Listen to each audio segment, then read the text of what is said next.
오늘은 사도행전 16장 11절부터 16절 말씀을 전하여 유럽의 첫 열매 느디아 성도입니다. 세상에서 그리스도인으로 생활한다는 것은 결코 쉬운 일이 아닙니다.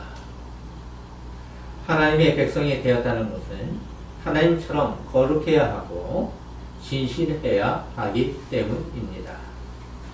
세상 사람들이 그리스도인에 대해 어떤 마음을 가졌는지 생각해 보아야 합니다. 그렇기 때문에 그리스도인은 세상에서 빛과 소금의 역할을 할 수 있도록 하나님을 의지하면서 기도해야 합니다. 기도의 힘은 나 자신을 의지하는 것이 아니라 하나님을 의지하는 것입니다. 그럴 때 세상에서 신자들은 그리스도인이라는 칭함을 받을 수 있습니다. 하나님 나라의 백성다운 삶을 살아가지 아니하면 세상 사람들로부터 어떤 소리를 듣겠습니까? 당신 때문에 교회 가기 싫어요? 아니겠습니까? 생각해 보십시오. 사도 바울과 일행의 1차, 2차 전도 여행을 보십시오. 너희들 때문에 예수 믿지 아니할 거야 였습니까? 아니었습니다. 사도 바울과 일행은 복음만을 전했습니다. 그럴 때 예수님을 믿기로 한 사람들이 늘었던 것입니다. 사도 바울은 자신을 의지하는 것이 아니라 성령의 인도함을 받으며 오직 하나님만 의지했습니다. 그럴 때 하나님께서는 사도 바울을 통해 복음이 전해지도록 했습니다.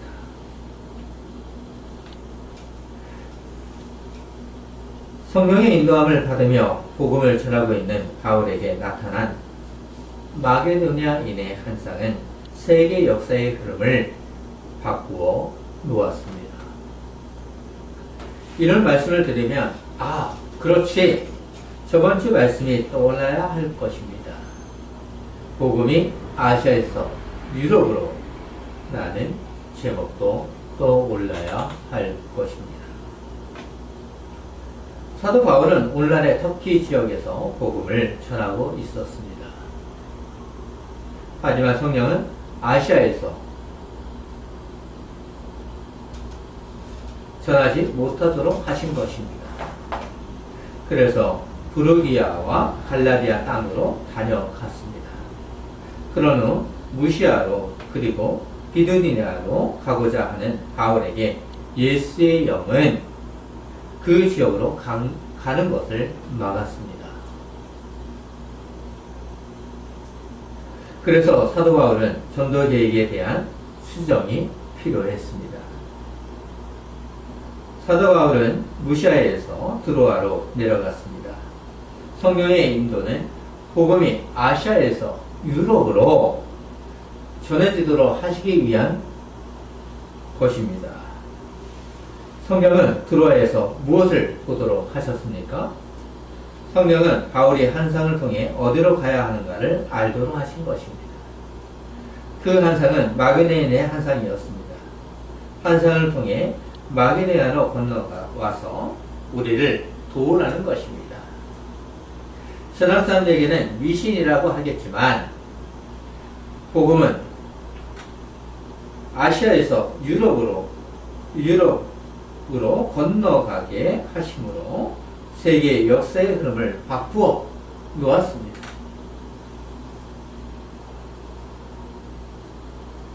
우리는 그동안 아시아에서 일어나고 있는 복음을 알았습니다.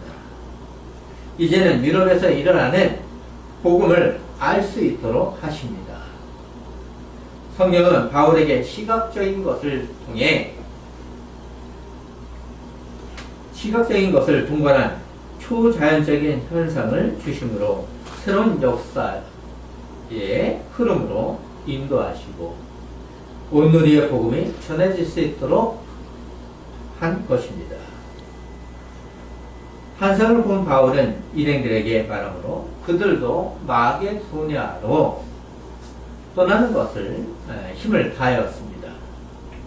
그들도 경험하지 못한 유럽으로 성령께서 인도하신 것입니다. 우리도 성령의 인도함을 받으며 생활하는 성도가 되어야 합니다. 오늘은 계속해서 사도행전을 강설로 듣도록 하겠습니다. 유럽으로 인도하신 성령은 바울 일행을 빌립보로 인도했습니다. 마그네의 한상을 생각하면 일본 사람들은 한상만이 하나님께서 주신 뜻이라고 생각합니다. 하지만 모든 한상이 하나님의 뜻이라고 생각한다면 크게 위험하죠. 한상 자체가 바울에게 하나님의 명령으로 온 것은 아닙니다. 마그네를 보여주면서 너 이리로 가! 이것이 아니었다는 거죠.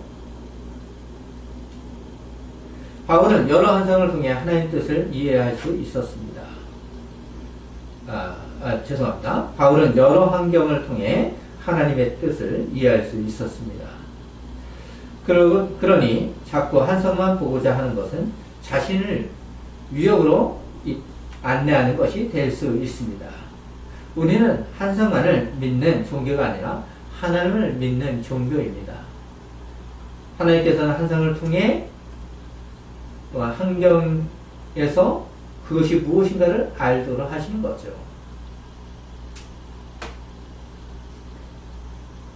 하나님을 믿는다는 것은 성경의 말씀을 믿는 것입니다.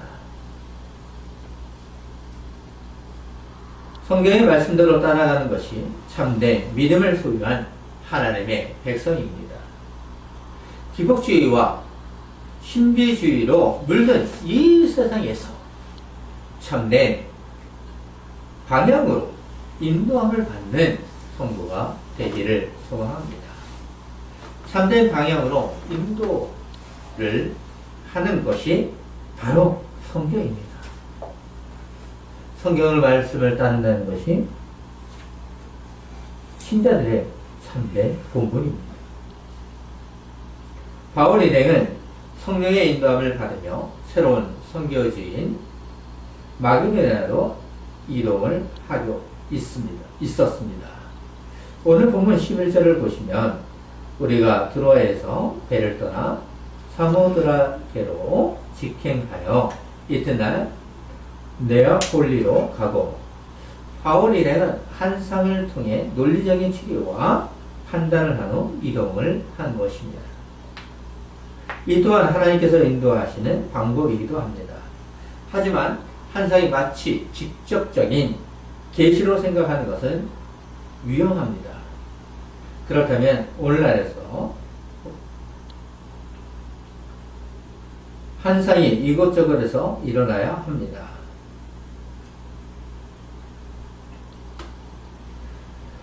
하나님께서는 그렇게 인도하시는 것이 아니라 오늘날 성경을 통해 인도합니다.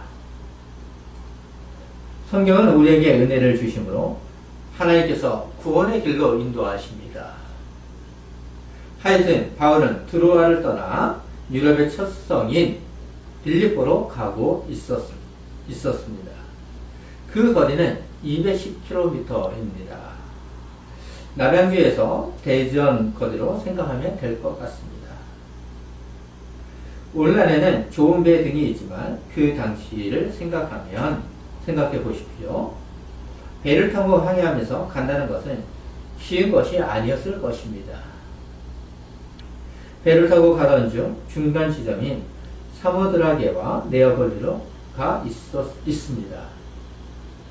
사모드라게는 에게의 북동쪽에 있는 섬으로 포세이돈 섬이라고 하기도 합니다. 이 섬에서 아마도 최소한 하루 정도 정박을 하면서 휴식을 했을 것입니다. 그런 후 바울은 네아폴리로 갔습니다. 바울의 네아폴리로 간 것은 마게도냐로 갈 수 있는 항구이기 때문입니다. 우리나라로 생각하면 서울로 가기 위한 인천과 같은 항구라고 할 수 있습니다. 바울은 복음 전도를 위해 네아폴리를 떠나 빌립보 성에 도착합니다. 12절을 보시면 거기에 빌립보에 이르니 이는 마게도냐 지방의 첫 성이요 또 로마의 식민지라 이 성에서 수의를 유하다가 여기서 사도행전 저자인 누가는 빌립보 성을 이렇게 소개하고 있습니다. 마게도냐 지방의 첫 성이요 또 로마의 식민지입니다. 이렇게 기록하는 것은 빌립보가 규모와 문화에 있어서 중요한 위치에 있었다는 것을 의미합니다. 또한 그 성에서 심상치 않은 사건이 진행될 것임을 넌지시 알려주는 것 같습니다. 빌립보 성에서 전도는 온누리에 복음이 전해지도록 하는 초석이 되기도 하였습니다. 우리는 유럽의 첫 성인 빌립보 성을 생각해 보았으면 좋겠습니다. 빌립보라고 하는 이유가 있습니다. 빌립보는 로마의 식민지였습니다. 그 전에 그라니데스 셈이라는 뜻을 가진 도시였지만 알렉산더 대왕의 아버지 빌립의 이름을 사용하여 빌립보 성이라고 했습니다. 로마는 이곳에서 이주민 정책을 하기도 했습니다. 로마의 고참 지금 군인들이 빌립보로 이주하도록 하므로 빌립보 성은 황제 직속으로 분류했습니다. 그러면서도 정부의 간섭을 받지 않았습니다. 그렇게 한 이유는 또 있습니다. 이유가 있는 거죠. 빌립보는 중요한 곳으로 바다와 직주의 양쪽 통로상의 전략적인 위치에 있어서 농업과 상업의 중심지였고 금강 때문에 로마의 식민지로서 중요했습니다. 그래서 그것은 식민지인이라도 로마 시민권을 아무런 조건 없이 주었습니다. 로마 정부에 세금을 납부하지 않도록 했습니다. 로마에서 끊임없이 공문을 보내고 같은 마음이 되도했습니다. 그만큼 중요한 도시라고 할 수 있었습니다. 바울 일행은 로마 제국의 심벌과 같은 도시에 도착한 것입니다. 바로 그것은 로마 제국에 참여하고 화려하고 강철과 같은 도시였습니다. 그리고 로마 사령부와 같은 도시요 정치도 같은 형태였습니다. 바울에게 마지막 여행의 종착지인 로마를 경험하도록 하신 것입니다. 작은 로마라고 할 수 있는 빌립보에서 전도함으로 결국 로마에서 복음을 전함으로 오늘날 온누리에 하나님이 누구신가를 알도록 한 것을 보면 성령의 인도하심은 놀라운 것입니다. 복음은 미미한 것처럼 보이지만 로마 정부를 무너지도록 하는 힘이 있었습니다. 성령은 헬라어로 퓨니마입니다. 그 뜻은 바람입니다. 마치 바울이 배를 타고 갈 때 바람이 뒤에서 불어 유럽의 첫 성인 빌립보로 인도하신 것 같이 성령은 당신님의 사역으로 온누리의 바람이 무엇인지 알도록 하는 것입니다. 성령은 하나님의 섭리가 무엇인지 알면서 아시아에서 유럽으로 인도하신 것입니다. 복음은 이처럼 한 지역에서 즉 이스라엘만 있도록 한 것이 아닙니다. 하나님께서는 일꾼의 사람들을 사용하시어 온누리에 당신이 누구신가를 알도록 하십니다. 오늘 우리가 예배하는 것도 하나님을 알기에 경배와 영광을 올려드릴 수 있는 것입니다. 바람은 빌립보 성에서 수일리를 유하면서 휴식을 취하였습니다. 바울은 이처럼 수일을 유하면서 휴식을 취하고 있었던 것이죠. 그러면서 어떻게 전도를 할 것인가를 구상했을 것입니다. 무작정 전도를 시작한 것이 아니었습니다. 오늘의 역사를 번역하려는 하나님의 뜻에 따르기 위해 기도했을 것입니다. 기도는 기독교인의 가장 큰 무기입니다. 빌립보 성의 사람들은 바울이 누구인지 몰랐을 것입니다. 알았다면 예의 주시했을 것입니다. 바울 일행은 자유롭게 휴식을 취하던 중 안식일이 다가왔습니다. 13절을 보시면 안식일에 우리가 기도할 곳이 있을까 하여 문 밖 강가에 나가 거기 앉아서 모인 여자들에게 말하는데, 이곳은 유럽의 첫 성이라고 하지만 해당을 찾는다는 것은 불가능합니다. 아마도 바울은 해당 대신에 기도할 수 있는 장소를 찾은 것 같습니다. 그러면서 복음을 전하고자 한 것 같기도 합니다. 성령의 인도함을 받는 바울은 해당을 찾아서 기도하고자 했습니다. 그 이유는 마게도냐에서 복음을 전한다는 것은 중요한 일이기 때문에 기도해야 합니다. 그러면 왜 문밖 강가에 간 것입니까? 해당이 없었기 때문에 강가에 기도처를 만든 것입니다. 기도하기 전에 자신의 몸을 정결히 하고자 하는 것입니다. 기도한 후 편하게 이야기를 나눌 수 있는 장소였습니다. 복음을 전하기에 안성맞춤이라고 할 수 있겠죠. 바로 그곳에서 앉아서 모인 여자들이 있었습니다. 바로 그곳에 여자들이 있었다는 거죠. 기도하는 모습을 본 것입니다. 남자는 없었기 때문에 해당이 없었다는 증거이기도 합니다. 하여튼 기도하는 것을 본 것입니다. 여자들만 모이는 곳에 바울이 들어가 복음을 전한다는 것은 쉬운 것이 아닙니다. 왜냐하면 바울은 예수님을 알기 전 바리새인이었습니다. 하지만 바울은 예수님을 안 후 누구에나 복음을 전하는 전도자가 되었습니다. 그렇기 때문에 담대함으로 그들에게 다가갈 수 있는 것입니다. 담대함으로 복음을 전하고자 말을 한 것입니다. 여자들과 대화를 나누던 중에 마침 우리도 잘 알고 있는 누디아가 바울의 말을 듣게 된 것입니다. 복음은 이처럼 말은 어쩌면 여러 사람에게 전해지지만 누디아에게 심어진 것입니다. 14절을 보시면 두아디라시에 있는 자세 옥감 장사로서 하나님을 섬기는 누디아라 하는 한 여자가 말을 듣고 있을 때 주께서 그 마음을 열어 바울의 말을 따르게 하신지라. 누디아는 이방인이요 자주 장사를 하는 부유한 상인이었습니다. 그리고 하나님을 경외하는 여인이었습니다.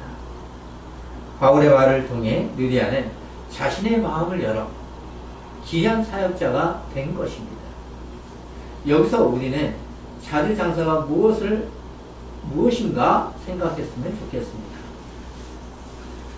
조개 껍데기에서 추출한 자주빛의 염색과 그것으로 염색한 자주색 모직을 의미합니다.